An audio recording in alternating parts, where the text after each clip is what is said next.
Alright guys, welcome back to the channel. It's been a few days at least. Needless to say, I've been busy. Been busy with work and busy with work, cleaning, getting some stuff done on the weekend. I had to get my the rest of my tax forms because I've just been really delaying it because I haven't been feeling like doing it. And I've also been seeing the EMDR therapist as much as possible, but it's getting expensive, so I don't know if I'm going to continue. I'm going to try, but excuse me. Yeah, so it's just it's been a lot, but you know, I look at my checks every week at my job and I'm thinking, you know, even with the overtime that I'm doing, it doesn't come out to that much. It only comes out to, you know, maybe $600 to $800. And it just got me thinking, you know, this is going to be a video about Gen Z and what I admire about Gen Z. The thing I admire about Gen Z and the thing that I applaud Gen Z for is the fact that, you know, people can say all they want about Gen Z. Yes, there are a lot of stupid Gen Z people. Just like in any generation, there are a lot of stupid millennials, there are a lot of stupid baby boomers. There are a lot of lazy Gen Z people that just don't flat out refuse to work at all. And I understand that, you know, a lot of them do lack motivation. But you know what they don't lack? They don't lack balls. See, the millennials, our generation and Generation X, we lack the balls. We lack the balls to tell these employers that enough is enough. That this economy is screwed. This economy is completely FUBAR right now.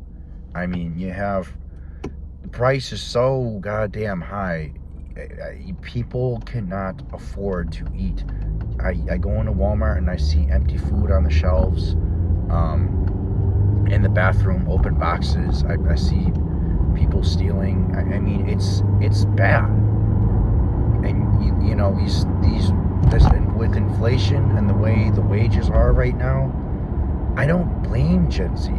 Gen Z doesn't have to work these jobs. A lot of Gen Z doesn't have to work these jobs. They have the opportunity, they have the privilege to stay at home and choose to just do nothing.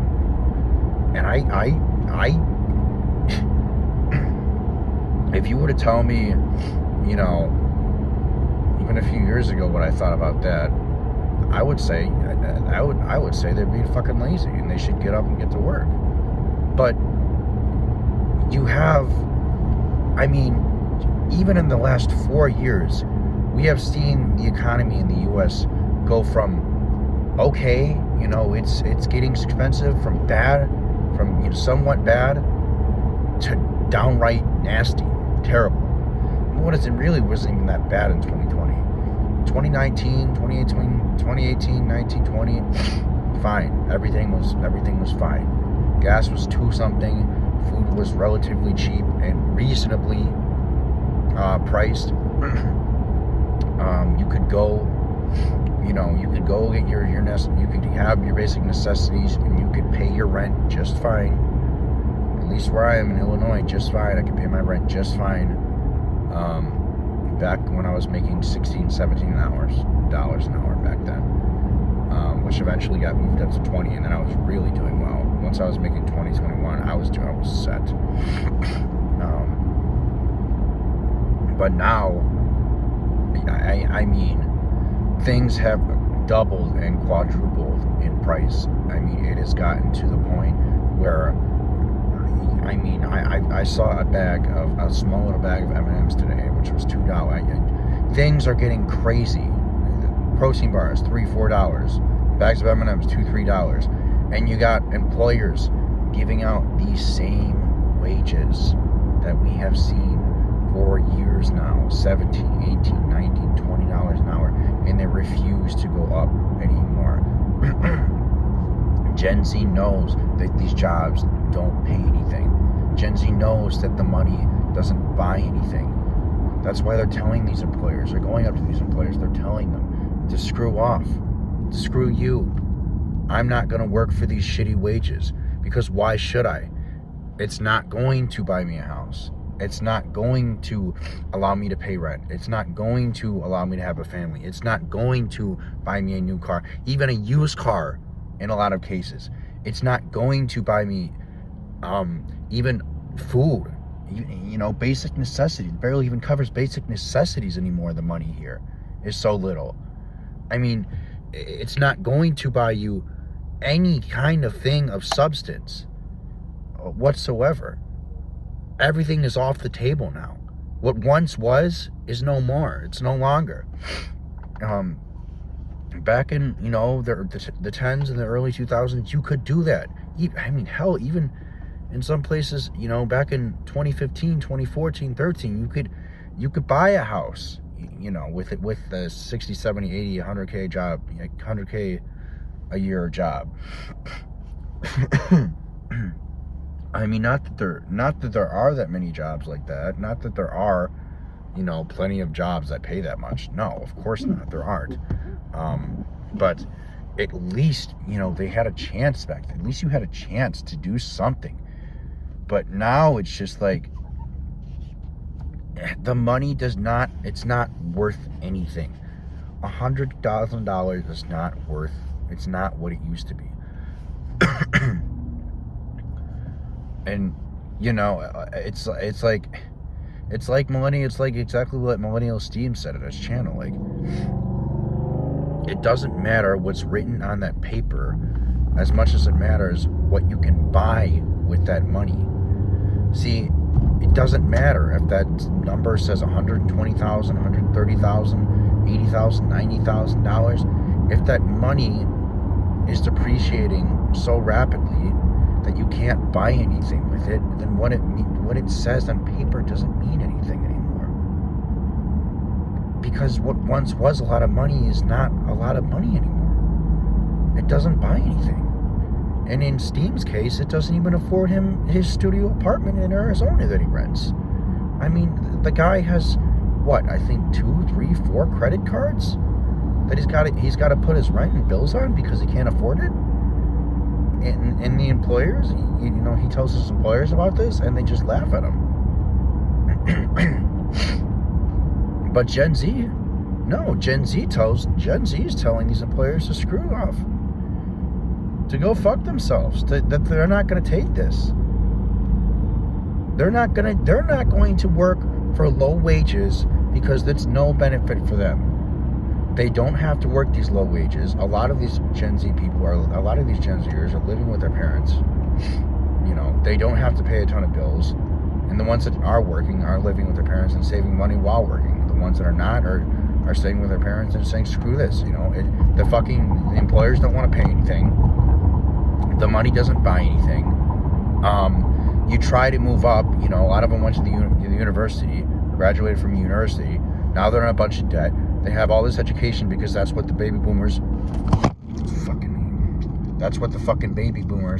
told them to do. This car in front of me just stopped, excuse me. That's what the baby boomers told them to do. Told them to go to university, get a good job, get an education, blah, yada, yada, yada, do all that. And, excuse me. And what happened? What happened when they went to university and got all the education and got all those jobs? They ended up with debt. 80 grand, 90 grand, 100 grand, 120 grand in debt, 130 grand in debt, or more in debt. And what happened when they tried to get a job with that degree? Well, they couldn't find a job. And what happened? They ended up in lower wage position jobs. Even the trades now. Even the trades. Like I've been telling people that I've been trying to get in a trade. I tried to get into welding. I met this guy at the gym. He gave me this contact, said they were looking for welders really bad, said they were willing to train. I got in contact with this woman over email. I said I was really interested, sent her my resume. No response after that. Absolutely no response from this lady again. Nobody wants to hire somebody that they have to train. They want a jack of all trades that they can pay, like Millennials Team says, they want a jack of all trades that they can pay for the lowest bidder, for the lowest wage possible.